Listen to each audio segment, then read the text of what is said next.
If you suffer from social anxiety, you are not alone. Over 70% of people struggle with social anxiety daily, and the numbers are growing. Social anxiety is tough. In simple words, it's the fear of being judged for what you say or don't say, mostly the latter. It's all about skipping social events because just thinking about them makes your chest tighten. Then there is the shame that comes after, the guilt. And let's not forget the nagging voice inside your head that says, why can't you just be normal? You criticize yourself until you're drained. And the worst part is that you miss out. You miss out on connections, opportunities, and moments you can't get back. But don't worry, that's not the end of your story. There is a way how to get out of this vicious cycle.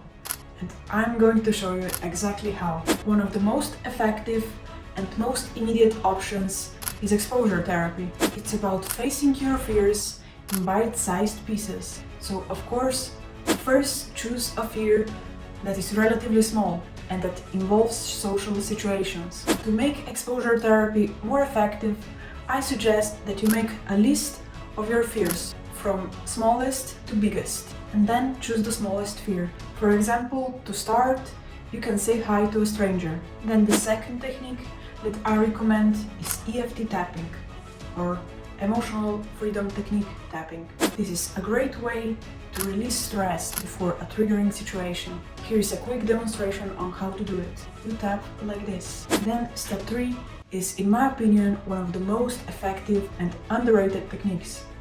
It's identity shifting. People with social anxiety struggle with a broken identity. So identity shifting here serves to rewrite the story of who you are, because a broken identity is the root cause of a majority of your insecurities. This technique is especially great if you want to build a new identity and a lifestyle that empowers you. These were 3 out of 4 practices that were the most instrumental in my journey to overcoming social anxiety. So, as I already mentioned, the most instrumental was identity shifting. My identity now isn't based on fear, but rather on ambition. I'm ambitious, I feel like I'm capable of everything, especially handling uncertain situations and adapting to changes. Today, I can definitely say that I love changes, but I used to be petrified of them. I found out about identity shifting when I embarked on my personal growth journey. I started working on my mindset and changed my habits, so an identity shift followed naturally. Oh, and before you think of adding things into your life, make sure that you also remove them, especially when it comes to removing toxic people, reducing social media consumption, and of course eliminating automatic negative thoughts. And one of the practices that helped me very much was also hypnotherapy. It helped me shape a new identity by reprogramming my subconscious mind.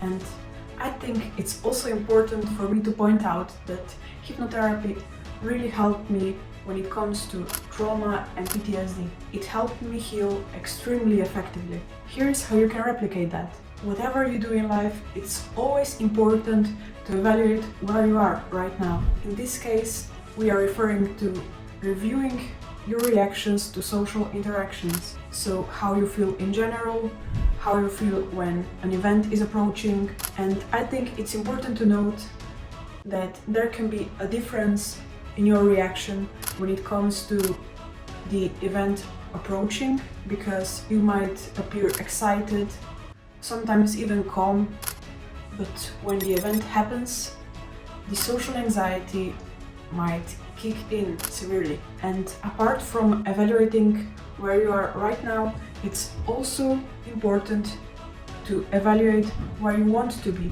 Maybe your goal is to be that charismatic person that when you walk into a room, you light up the room, you change the mood entirely, so that you shine in public and that you are the person or the boy, the girl, or anything you prefer. And it's also always important to take action. So take the first step and start with your exposure therapy.